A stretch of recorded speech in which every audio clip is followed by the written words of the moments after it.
Beside me here, we have Angela Vick. Angela graduated in English from the University of Leeds, went on to complete teaching an English course and English and drama, and taught for a number of years in the Scottish School of Edinburgh. After that, she moved to Somerset in the 1970s. She continued to work creatively while enjoying a full teaching career, and incidentally managed to produce 6 children. She's a seasoned campaigner, she certainly is, at the Edinburgh Fringe, co-writing a number of different subjects.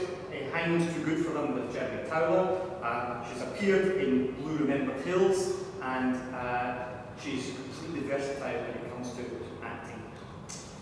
Hilary Strong, on my right here, her first film role involved larking about on East Head Beach in the film Don't Bother to Knock. She was 2 years old at the time, and following from many years training in dance, she embarked on a theatre career and got her first professional acting job performing Shakespeare at Regent's Park Open Air Theatre. Despite a number of small TV and film roles, Hilary was drawn progressively into direction and has extensive credits, including The Grapes of Wrath, Blue Remembered Hills, West Side Story, Robin Hood, and The Devil's Disciple. Catherine Barrett, on my left-hand side here, trained at Dartington College of Art. In 1983, she won the Best Actress Prize at Arezzo International Theatre Festival in Italy. She's toured cathedrals as Ophelia in Hamlet and Rhode Island as Rita in Educating Rita. And in 1989, she formed her own company, touring the Northwest with Ruby and Out Entertain Our Nation, accompanying music about 2 cinema usherettes. This is our panel tonight, and I'm sure they will entertain you with a large number of their stories from their careers. So let's begin. Ladies, you've lived through decades of tremendous technological and social change.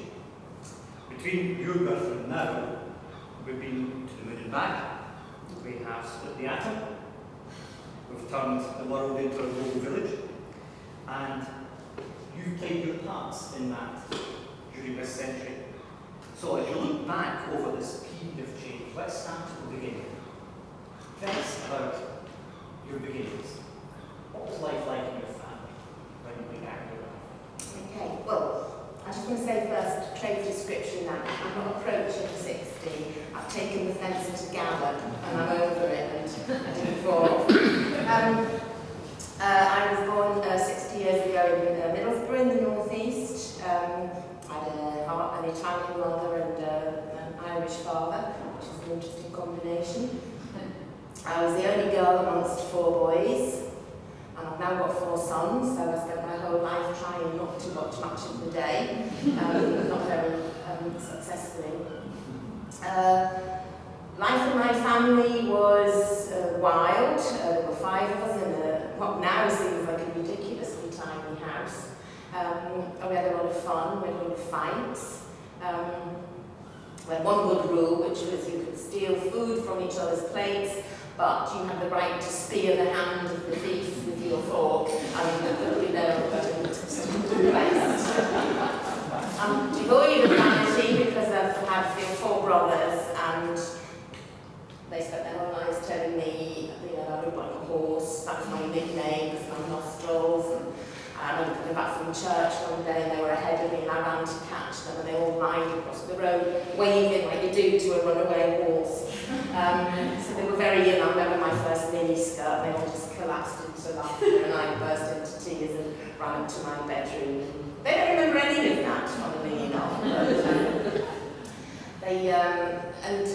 So men, rude men never really bother me because I think I've spent my whole life dealing with difficult men. And when you meet difficult men, it works to look for another difficult man. You know, ooh, cry in the corner. Is that enough for that? Oh, yes. You certainly look very, very well. Hilly, yourself, what were you read? Both parents were teachers, and I was a huge disappointment to them because I left school at 16 with virtually no qualifications. I think probably that's informed a lot of my way through life, of sort of chippy about lack of education, and at the same time really having been educated very well. and a family where books were really important. And you know, a typical birthday present would be a couple of paperbacks, which actually I thought was fantastic. Reading, books, foreign travel. And so there's a sort of interesting kind of dichotomy there in terms of going through life seeking what I should have had already.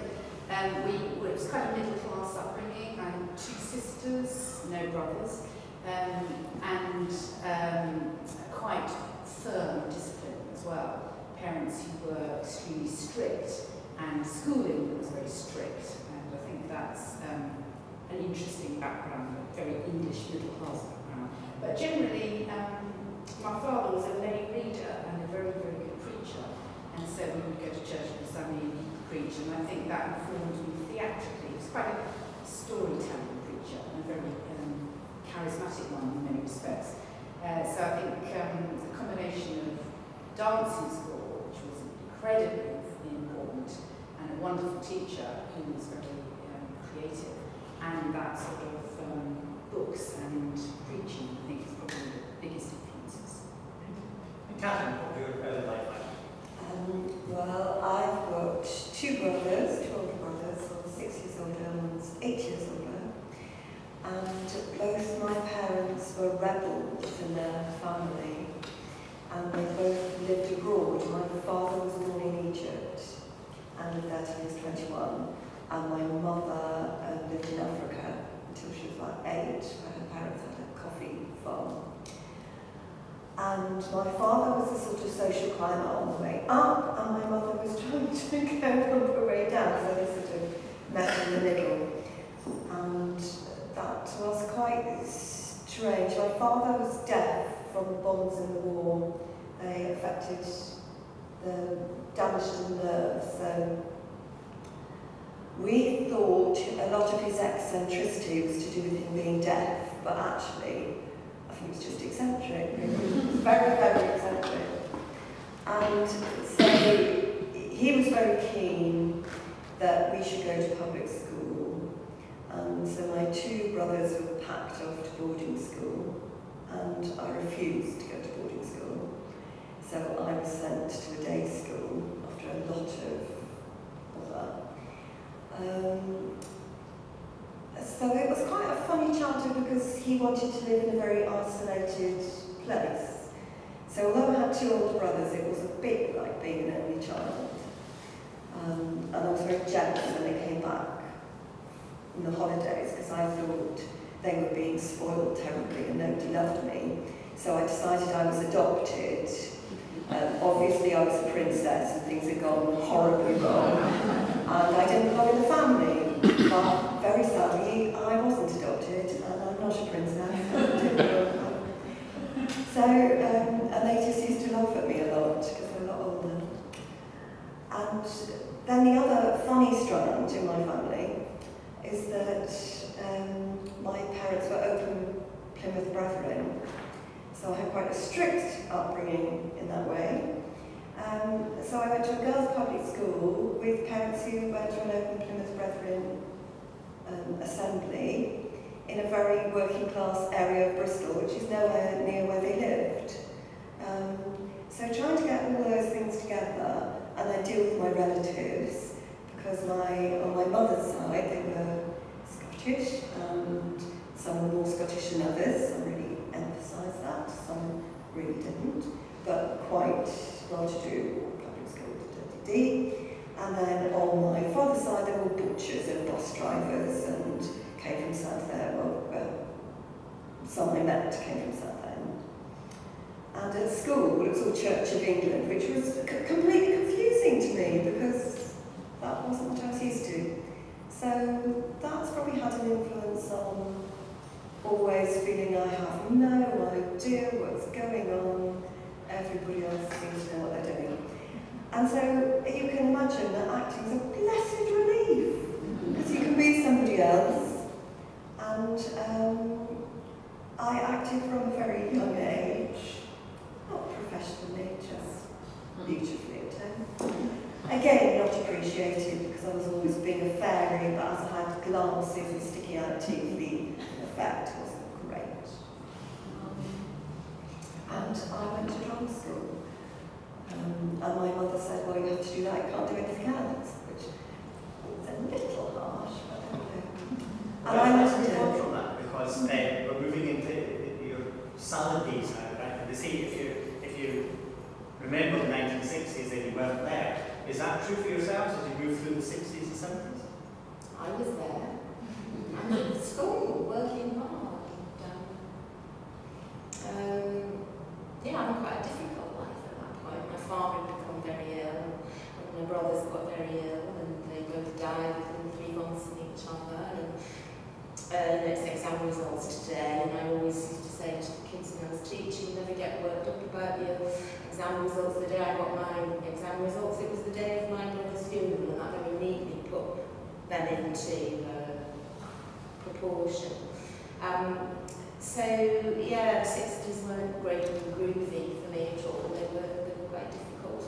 And I went off to university, where I met my husband, and he asked me to marry him. And I thought, well, you know, just save a lot of trouble if you marry the first one that asks you.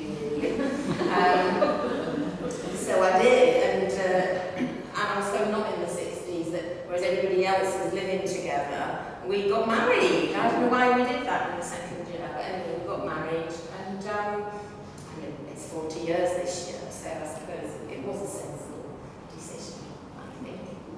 So it was Leeds University for me, where even though I was a married woman there quite quickly, I had a wonderful time with wonderful memories.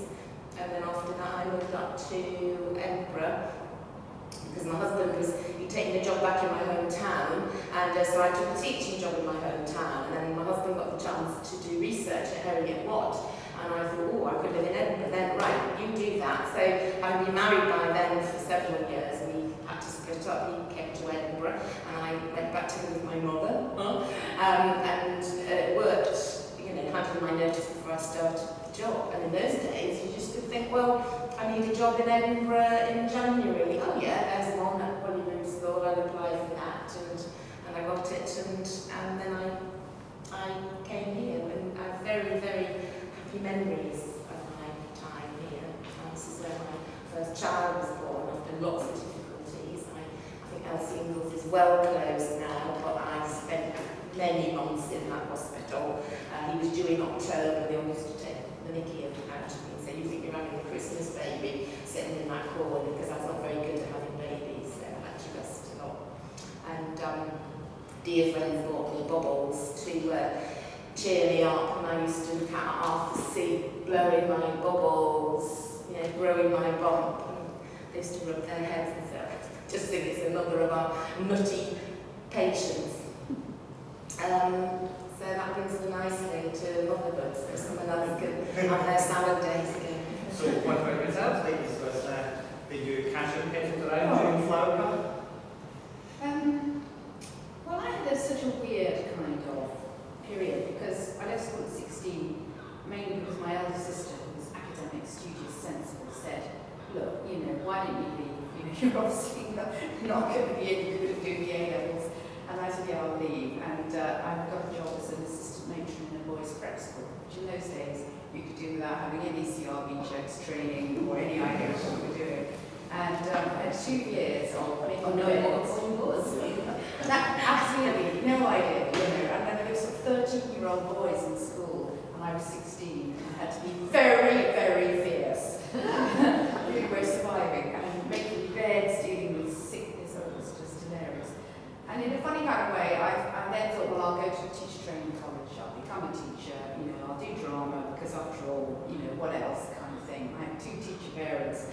And actually, I was far too grown up in a weird way, because at 18, after 2 years of being an assistant matron, I was incredibly grown up and sensible. And I went to teacher training college and thought, oh God, this is the rest of my life, it's all over. And I had a term teaching practice in Upminster, and it was so deadly. I thought, I can't do this, so I quit. And the boyfriend at the time said, why don't you go work in a bank? I said, all right, I'll go work in a bank. I was so suggestible to everything. It was the last thing I wanted to do. But what rescued me was an actress friend said to me, well, look, if you want to perform, go off to the City Lit in London, which is a wonderful institution, and do a part-time drama course. did that. And I just thought, right, I'm going to have a go. So I quit the bank. I think they were relieved. And I went to get a job as a dresser at Chichester Festival Theatre so I could stay at home. And whilst I was dressing, which was great fun, I had a chance to do some stage managing because there was a fringe company. And I remember distinctly the day, we spent the day doing the show, the little fringe show, just like here in Edinburgh. And I knew nothing about stage management. I was picked it up. And I was on my moped home. And I thought, I'm happy. I'm really happy. I can feel it. I can remember even where I was in the middle of the street on my moped, feeling happy. And I thought, that's it. That's me. And I was then on a path. But I had no qualifications, so really, from then on, it was working and gaining experience. And I say it was an apprenticeship, because everything I've done in the theatre has been an apprenticeship. Catherine, your Saturday wild? Not as wild as they could be, but they were jolly good fun. And I went to Dartington, which was really beautiful, and still I'm very romantic, and everything there was beautiful, and I fell in love with the musician. And it was a great relief to be with people who all wanted to act, and we did work really hard. We did, at that time, you were expected to work a 7-day week, which had stopped later on. But it was wonderful to work with people who were serious about the things that I cared about. And so I had 2 years there because I was on the last diploma course, and then it changed to a degree course. And because the people in my year it was such a close year, 2 people decided to change to the degree course, but the rest of us thought, no, we'll carry on with this. And we had the chance to do a 1-year teacher training year at Royal College, Exmouth. So I decided I'd do that because I thought I would tell my family I was doing something sensible, and that I teach. I thought, I don't want to teach, but I won't tell them that. I also, really because of a boyfriend, wanted to hang around, so I did a year's community theatre in Plymouth, which was a terrible, rude awakening, because Dartington was all, let's float around and be happy together and make work, and it's all beautiful and artistic. And then when I got to Plymouth, we didn't have a proper base. So we were based in Plymouth Arts Centre, we had a borrowed kettle, we had to work in a community centre where lovely elderly people played bingo, and they lost their numbers one day, and those elderly people were really cutthroat, and I wasn't used to that. And then we were meant to work with children, and I found a 4-year-old sharpening a pencil with a razor blade, and I thought, oh my goodness, she's a 4-year-old, and that's a razor blade, and that isn't good.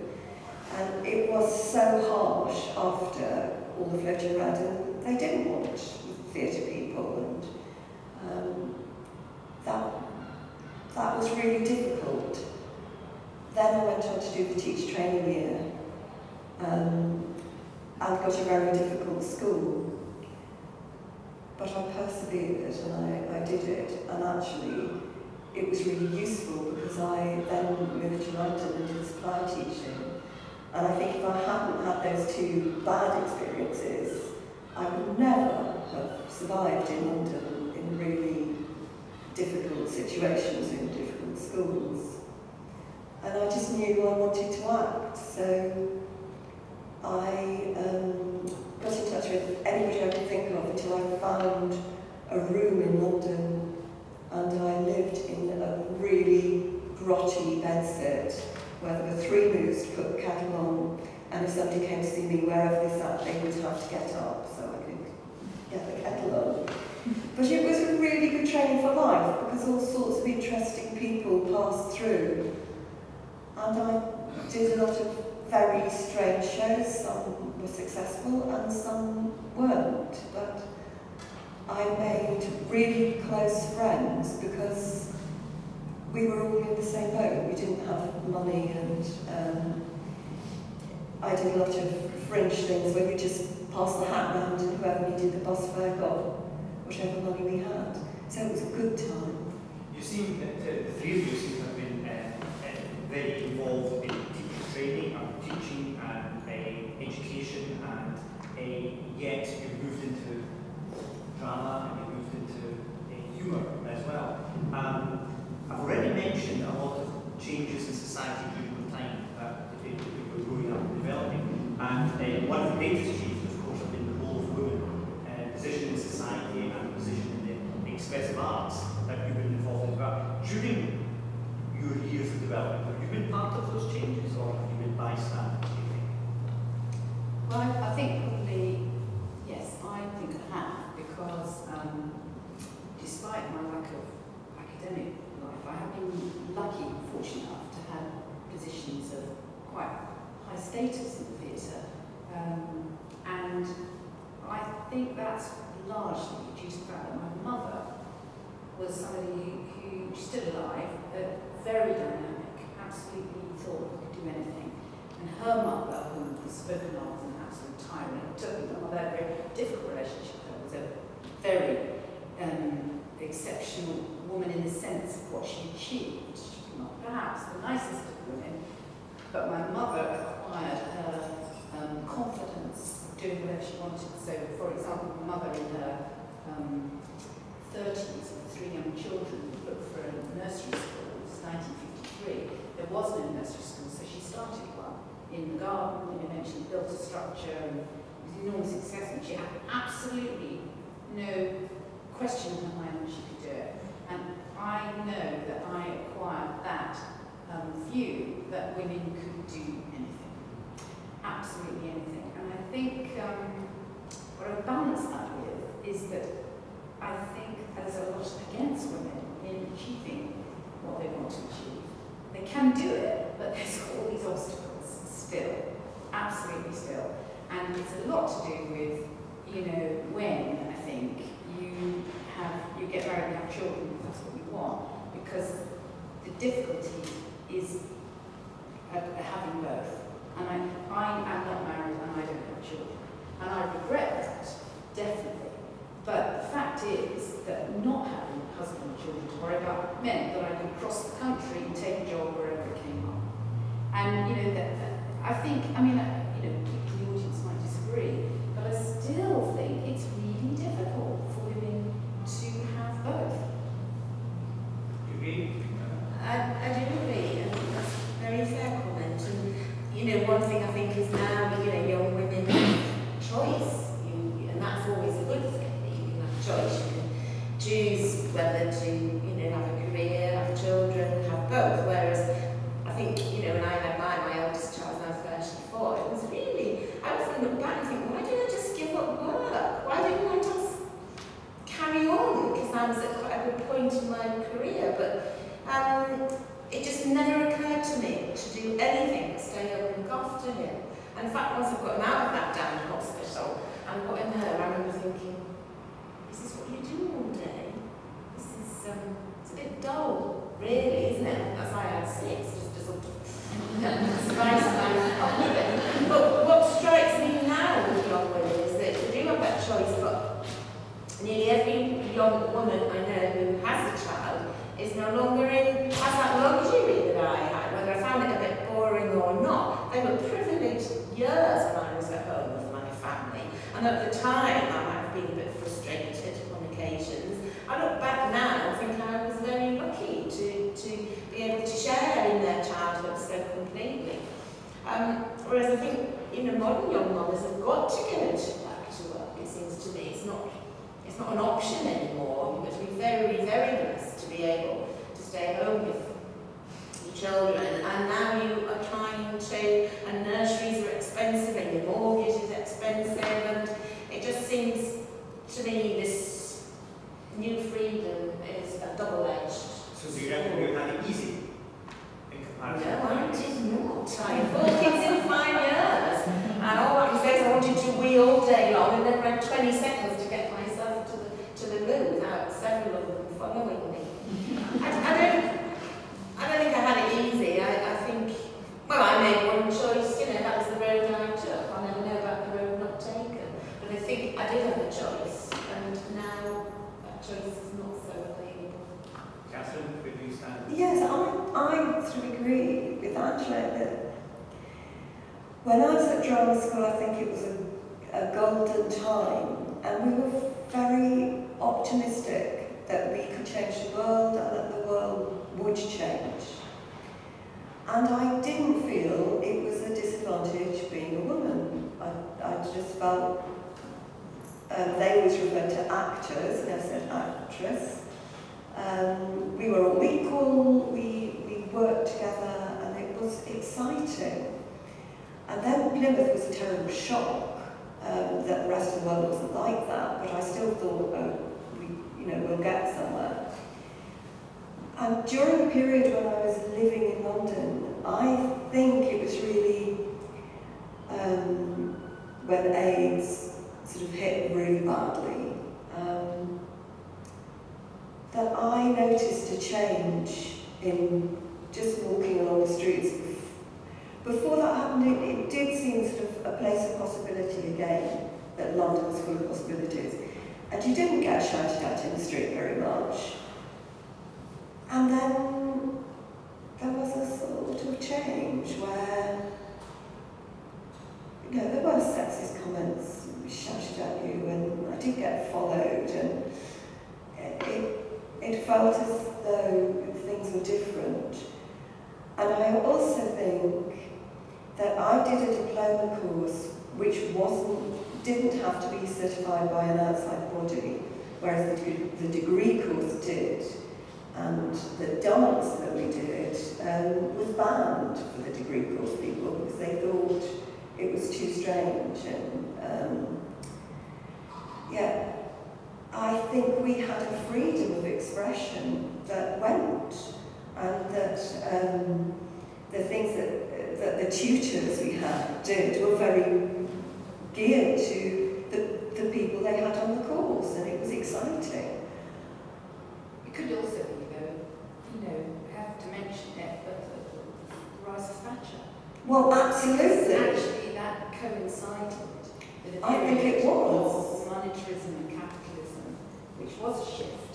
And, I think we have lived through a period of change due to the sort of political period, that we lived under. Yes, and now seeing television documentaries and talking about the 80s with my children, that documentaries always say, in the 80s everybody had money and never had a single thought.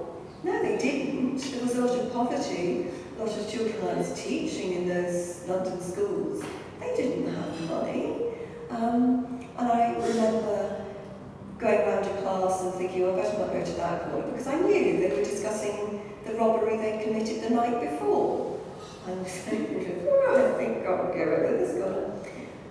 It wasn't everybody had money, and I also felt that the role of women had changed, not in a good way, and that Thatcher really was not portraying the sort of woman that I wanted to be. And a lot of selfishness came in, because I'd felt with the people I'd mixed with that we did have this thing: if somebody needed money, you gave them the money.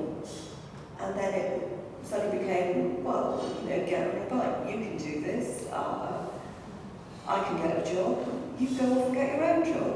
So is the position of women in society today, are their aspirations freer and better than they were? Have things improved? Well, tricky. I've got a daughter who is 19, and I hope that she does have very high aspirations. But I do worry for her. I do think the world has changed, not.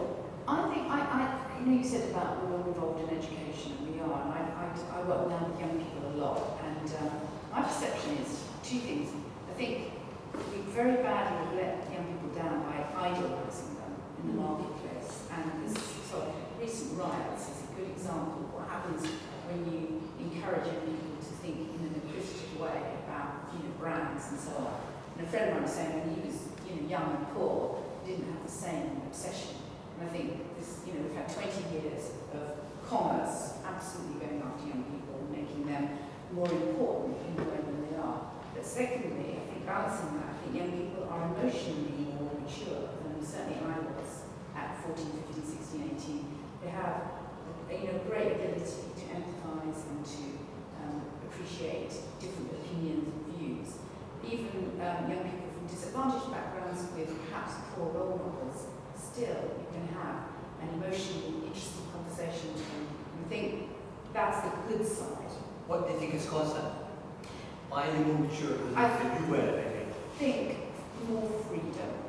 I mean, I have no freedom. I mean, I can remember terrible experiences of coming home after late night, outings with boys, and my father literally standing on the staircase. Where have you been? Who have you been with? And I think now, I mean, these young people go and have their boyfriends come and stay with them at their parents' houses.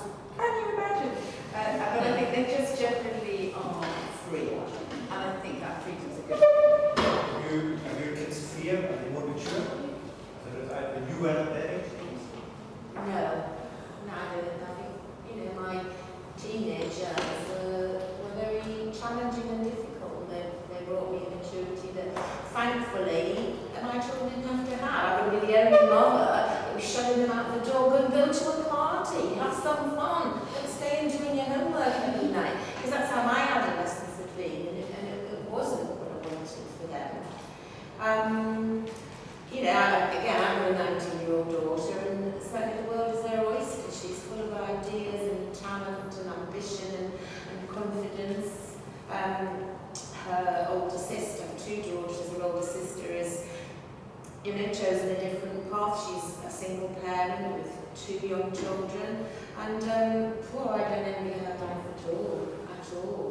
And now I feel quite sorry for her that at the moment her options are so limited. But I feel really optimistic about young people. I mean, not obviously in the riots and stuff, but generally I just, they are the future, aren't they? And we must have faith in them. Can we move on to where you are just now?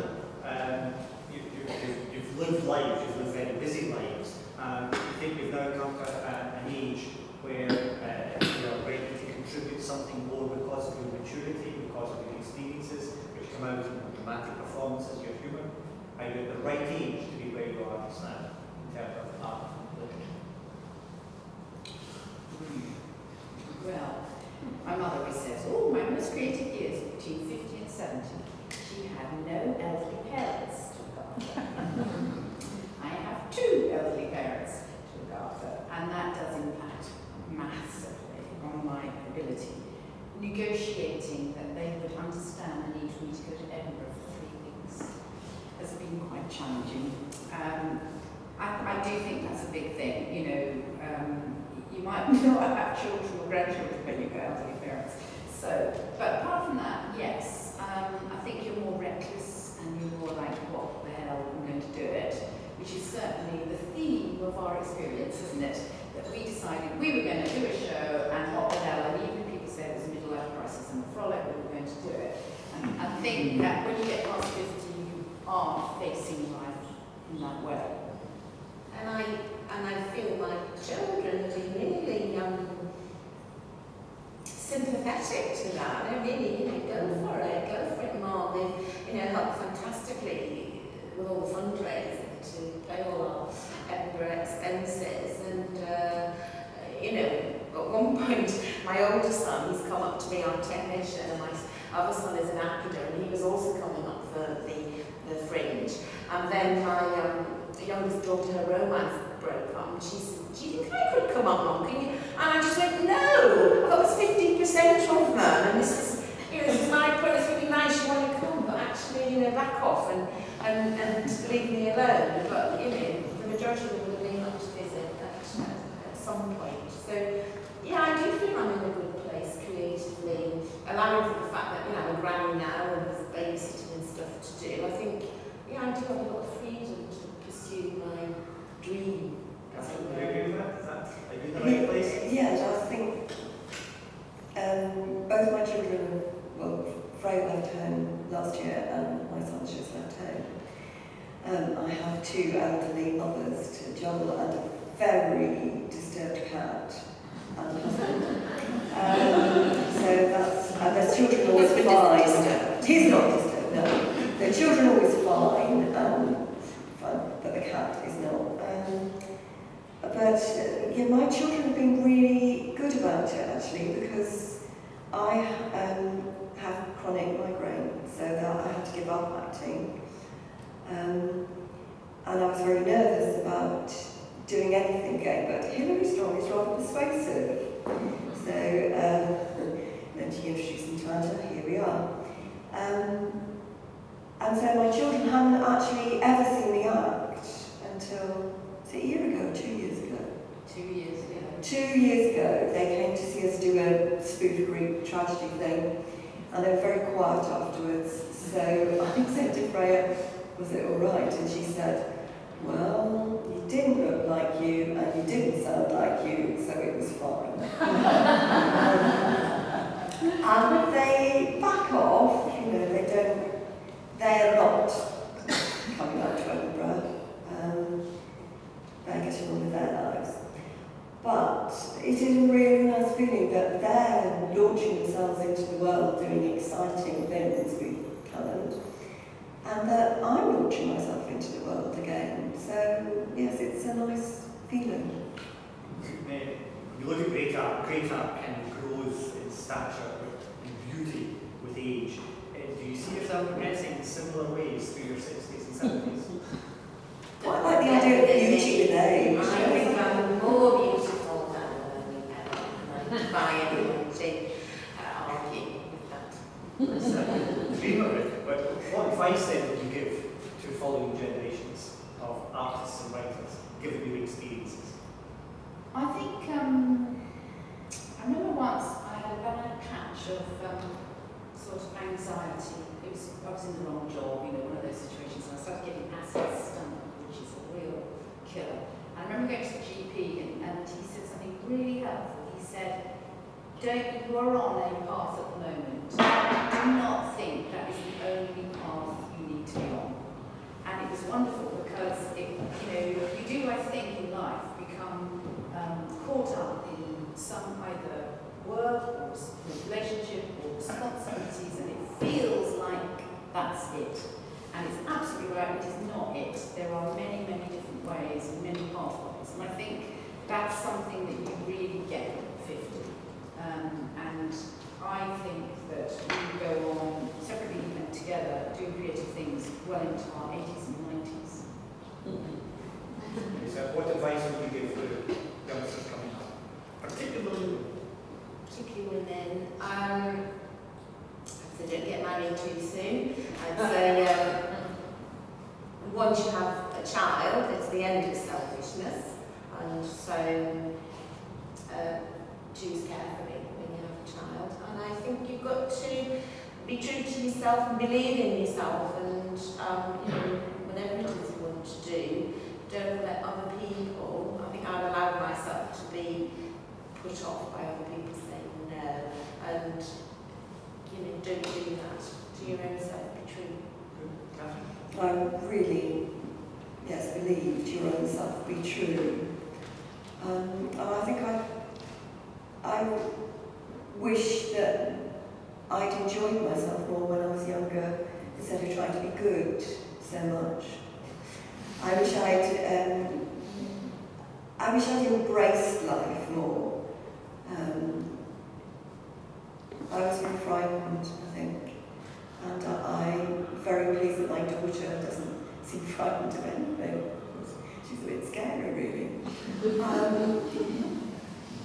Yes, so really go for something, and in our family we often say about the most important thing is to learn how to love and be loved.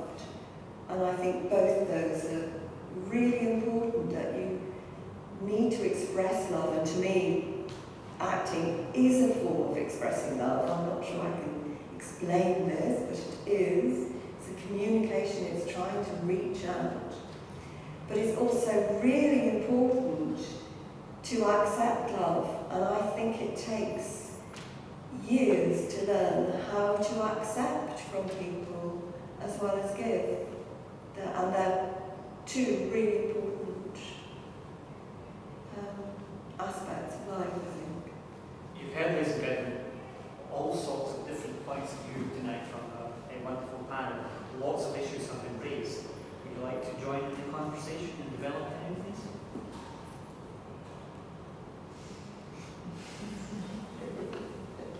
You said it was hard to accept love.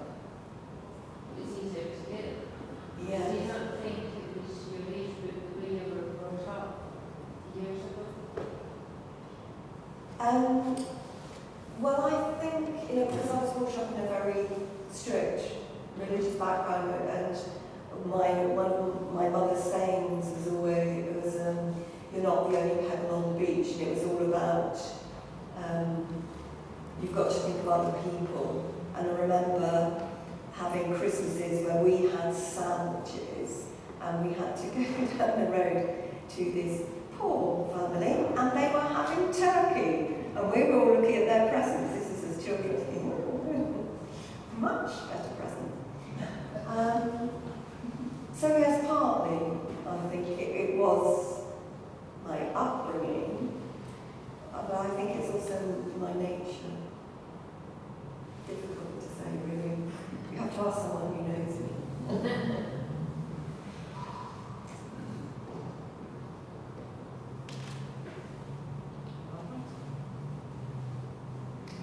Did your humour come from your experiences of life, from your personality, from situations you've been through? Where did they come from?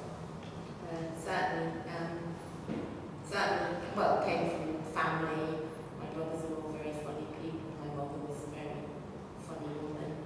I'll give a couple of examples of her humour. Her stance with my husband was always that she didn't like him, did not like him. And he was driving her around in my hometown, and she was directing him to some relative's house, and she went, turn left, turn right. She said, you go across the roundabout, son. And he went, you call me son then? And she went, I did not say scum. And we lived in a very smart little village near Bath, and we took her to this northern lady with her handbag. She came to the teachy little drinks party, and this woman said to her, did you ever dream that your daughter would make such a good marriage? And my mother said, first time she brought him home, I didn't know whether to say hello or back. So that's where I come from. And I do believe, if we don't laugh, it's like a bit of Bertie what EastEnders. If you do not laugh at what happens to you in life, then you are lost. My family were very interested in comedy and sketches. My father wrote sketches. There was a lot of humour. My uncle was a very funny guy. I think I was a complete show-off. And I think because I was a third, and they were absolutely, by the time they got to me, they eased up a bit. And so I was this show-off kid, and I think, I learned very quickly to crack jokes and just make them laugh. Look at me. So I think it was a bit of that. Yeah, certainly. I think my mother's very funny. She does a very funny little quote.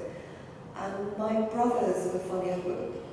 One of my brothers is very, very clever, and he used to be really witty. He could do a really witty put down.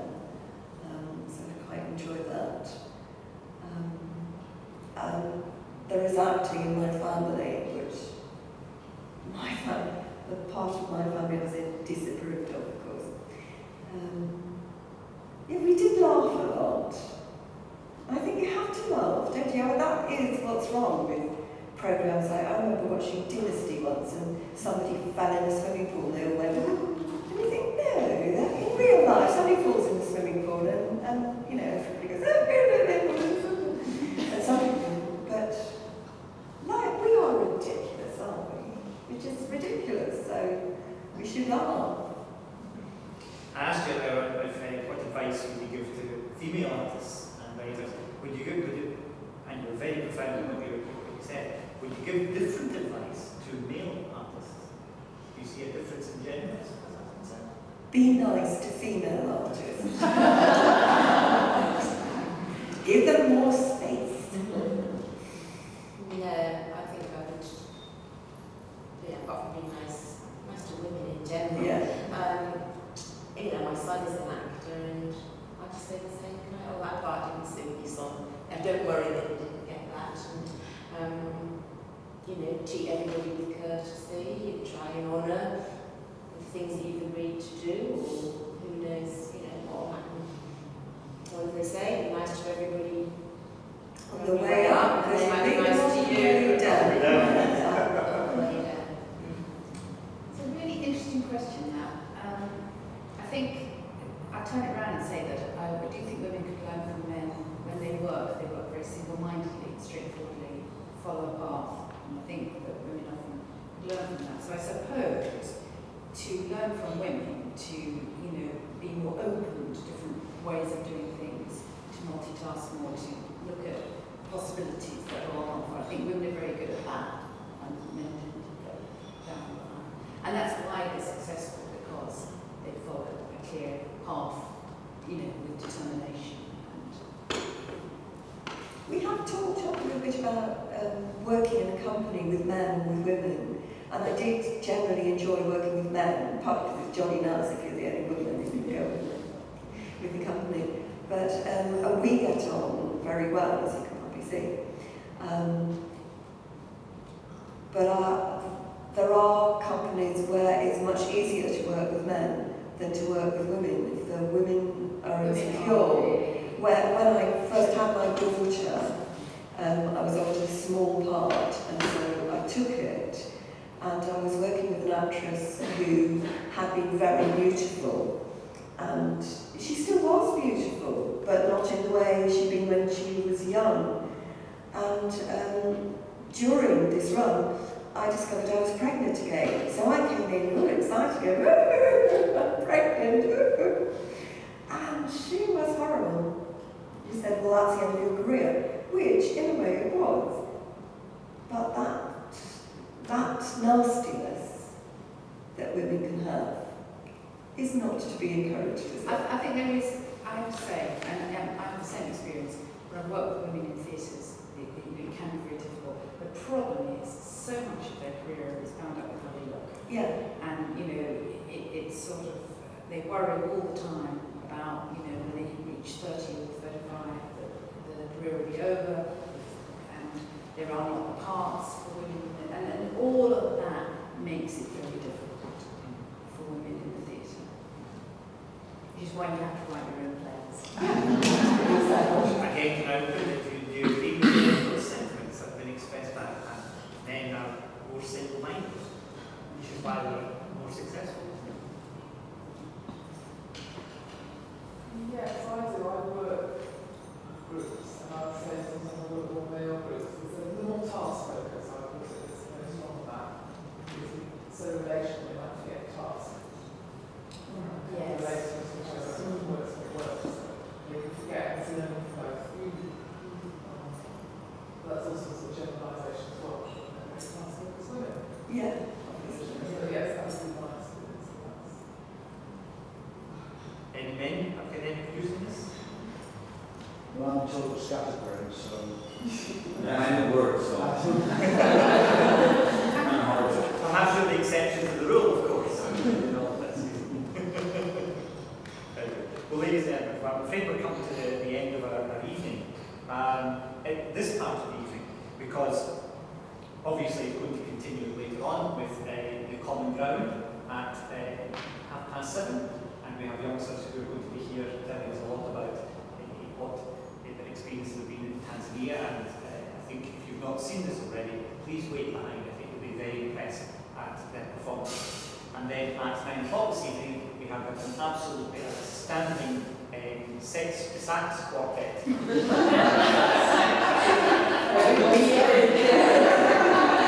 waiting for that to say, well, my son plays in this quartet. See, and when I was telling other people about it, I said he plays in the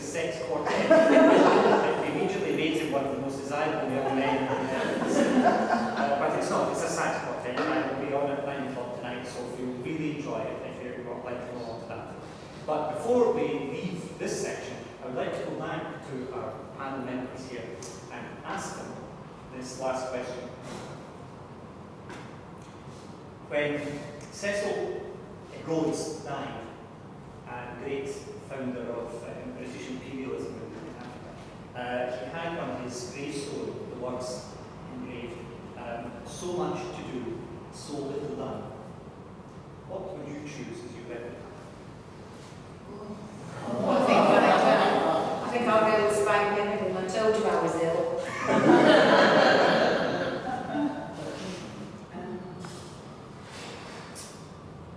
Something like, she was always cheerful, despite everything. You guys get that? Catherine? I have no idea. I don't want to know the tell. Perhaps I have no idea.